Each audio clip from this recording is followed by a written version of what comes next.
परम आदरणीय श्री हेमचंद जी, दर्शक दीर्घा में बैठे हुए श्री अशोक सिंह जी, यहाँ पर विशाल जन समूह, मेरे छोटे भाई उदय प्रताप सिंह जी, जिनसे मैं 1993 से जुड़ा हुआ हूँ। ये उदय प्रताप सिंह जी राष्ट्र प्रहरी रहे हैं।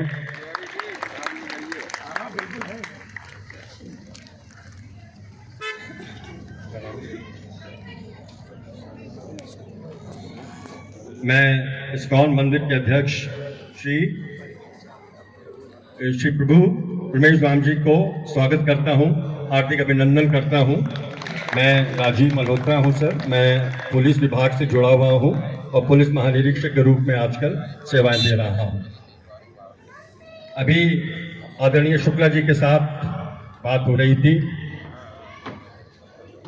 और उन्होंने मेरा पृष्ठभूमि जानना चाहा।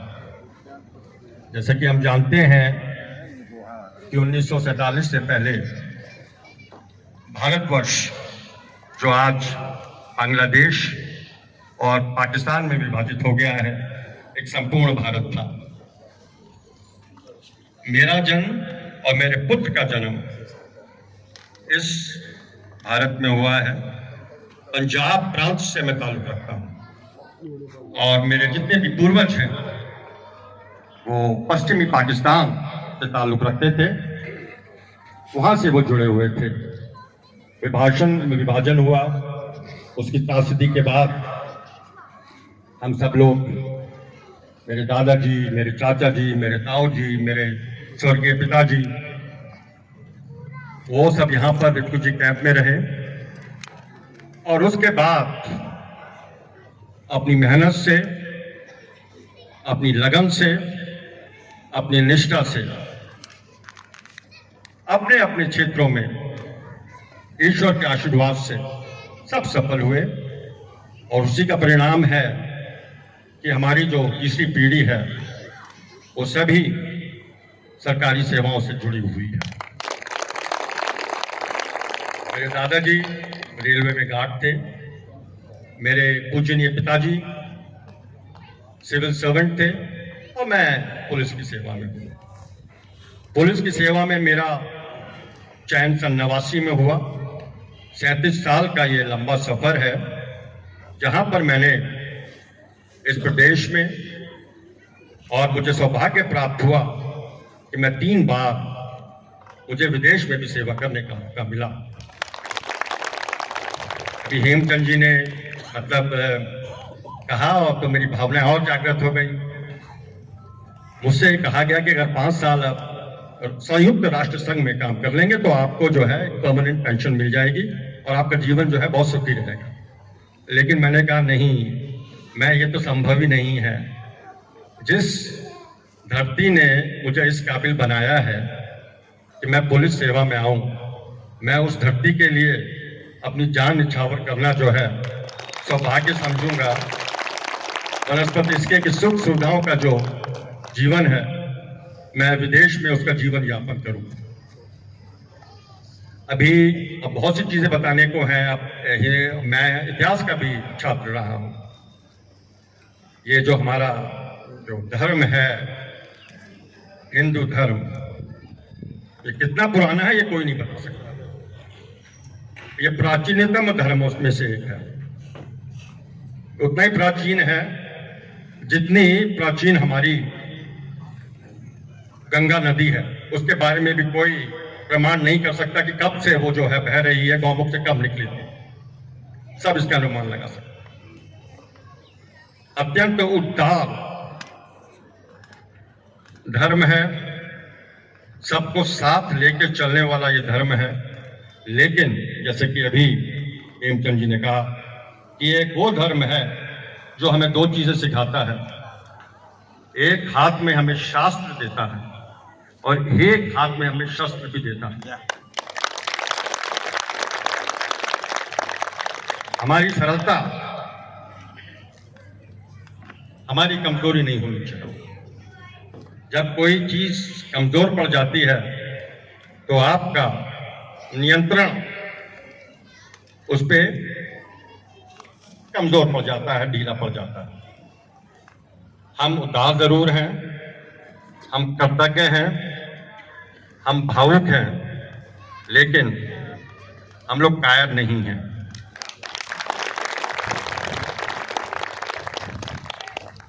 इस अभी 5 चीजें बताई और पांचों चीजें मतलब मेरे जहन में बिल्कुल समा गई हैं, उनको तो मैं पुनरावृत्ति नहीं करूंगा, लेकिन ये जरूर कहूंगा कि ये जो क्रम है, आज हम हैं, कल हम नहीं होंगे, कल हम नहीं थे। तो ये जो क्रम है, इसमें निरंतरता बनी रहेगी।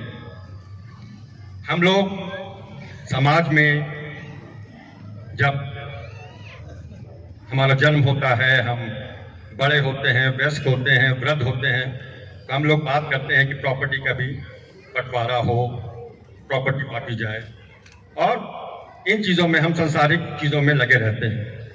लेकिन जैसा कि अभी हेमचंद जी ने कहा कि जो हमारे रामायण हैं, महाभारत हैं, उपनिषद हैं, पुराण हैं और नाना प्रकार के जो ग्रंथ हैं हमारे हिंदू समाज में, हम कितना कुछ अपनी आने वाली पीढ़ियों को दे रहे हैं। ये हमें जो हमारी आने वाली पीढ़ियां हैं, उनमें संस्कारों को जागृत करना होगा, क्योंकि वही जो है आने वाले दिनों में श्रेष्ठ भारत के निर्माण में सहायक होंगे। और जिसकी नींव कमजोर होती है, तो वो जो मकान होता है या जो भी कोई उसमें निर्माण होता है, वो बहुत दिन तक नहीं रह सकता। तो ये जो हमारे संस्कार हैं, जो सनातनी संस्कार हैं, वो विश्वव्यापी संस्कार हैं। ये भारत ने क्या नहीं दिया? भारत ने शून्य दिया। भारत ने एस्ट्रोलॉजी, ज्योतिष शास्त्र दिया। ये सब हमारे ग्रंथों में मौजूद है। जो आज हम बड़ी बड़ी बातें करते हैं, बड़े बड़े तकनीकी विज्ञान के बारे में हम लोग उसका उल्लेख करते हैं, अगर आप हमारे ग्रंथ पढ़ें, हर ग्रंथ में, हर वेद में कहीं ना कहीं उसका उल्लेख आपको मिलेगा। तो ऐसे पवित्र धरती पर हम लोग का जन्म हुआ है, ऐसी पावन धरातल पर हम लोग खुली सांस ले रहे हैं। तो इस राष्ट्र को बारंबार हम प्रणाम करना चाहिए। मैं प्रणाम करता हूं, और अगर मुझे दोबारा भी जीवन मिला तो मैं ईश्वर से यही प्रार्थना करूंगा कि मेरा जन्म भारतवर्ष में ही हो। हिंदू धर्म और राष्ट्रीयता, इसमें बहुत अंतर नहीं है। ये आत्मा है राष्ट्र की। जैसा कि स्वामी विवेकानंद जी ने कहा था कि हमारा जो पुनरुत्थान है समाज का 1892 में शिकागो में, वो तभी संभव है जब हम सब लोग संगठित हों, एक हों, और हमेशा एक रहें। एकता में फूट नहीं पड़नी चाहिए, मुट्ठी हमेशा बंद रहनी चाहिए। इस चीज का हमें हमेशा ध्यान रखना होगा। चुनौतियां आएंगी, लेकिन जो हमारा धर्म है, इन सब नाना प्रकार की चुनौतियों को वो झेलता आया है, सदियों से झेलता आया है, लेकिन उसका अस्तित्व आज भी कोई मिटा नहीं पाया है। आज भी हम लोग गर्व से कह सकते हैं कि हम हिंदू धर्म के उपासक हैं। ये धर्म किसी से भी विद्वेष नहीं रखता, किसी के साथ अपनी तुलना नहीं करता।